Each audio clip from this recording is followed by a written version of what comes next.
எண்ணங்களை மேம்படுத்துங்கள். 72 யாகூப் மேயர். அத்தியாயம் 72. குடம் வடிவ பூசணிக்காய். ஒரு விவசாயி 2 காலன் கொள்ளளவுள்ள ஒரு குடத்தின் அதே வடிவத்தில் அமைந்திருந்த ஒரு பூசணிக்காயை ஒரு மாவட்ட கண்காட்சியில் காட்சிக்கு வைத்தார். வழக்கத்திற்கு மாறான வடிவம் கொண்ட இந்த பூசணிக்காய் பலரின் கவனத்தையும் பேச்சையும் ஈர்த்தது. இயல்பாகவே இதைச் சாதித்தது எப்படி என்று அந்த விவசாயியிடம் கேட்கப்பட்டது. அந்த பூசணிக்காய் என் கட்டைவிரல் அளவே இருந்தபோது என்று அவர் விளக்கினார். நான் அதை ஒரு கண்ணாடி ஜாடிக்குள் வைத்துவிட்டேன். பிறகு அதை அப்படியே வளரவிட்டேன். அது அந்த ஜாடி முழுவதையும் நிரப்பியதும் அதன் வளர்ச்சி நின்றுவிட்டதையும். ஒரு குடுவையின் சுவர்கள் பூசணிக்காய்க்கு எதைச் செய்தனவோ அதையே நமது திட்டங்கள் நமக்கும் செய்கின்றன. அந்த குடுவை பூசணிக்காயை கட்டுப்படுத்தியது போலவே நமது திட்டங்களும் நமது வாழ்க்கையை வடிவமைத்து அதே சமயம் கட்டுப்படுத்துகின்றன. நமது திட்டங்களை விட நாம் ஒருபோதும் பெரிதாக இருக்க முடியாது. வாழ்வியல் தலைசிறந்த உத்தியாளர்களில் ஒருவர் அறிவுறுத்தியது போல, சிறிய திட்டங்களை இடாதீர்கள். உங்கள் வாழ்க்கை குறிக்கோள்களுக்கு எவ்வித வரம்பையோ தடையையோ விதிக்காதீர்கள். சிறிய திட்டங்களை ஒருபோதும் தீட்டாதீர்கள். மேலும் எக்காரணம் கொண்டும் மற்றவர்கள் உங்கள் குறிக்கோள்களைச் சுருக்கிவிட அனுமதிக்காதீர்கள். சிறிய திட்டங்களை ஒருபோதும் ஏற்றுக்கொள்ளாதீர்கள்.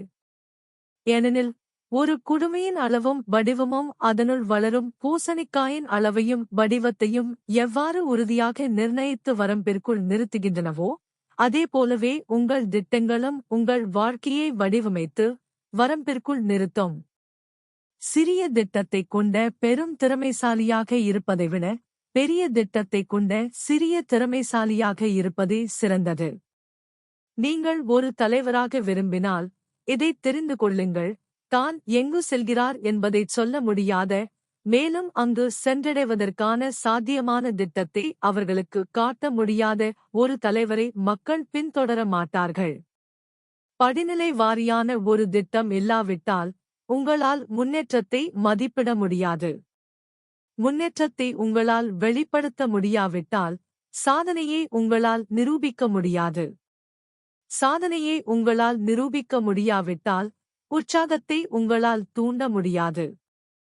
மேலும் உற்சாகத்தை உங்களால் தூண்ட முடியாவிட்டால் பிறகு உங்களை யாருக்குத்தான் தேவை?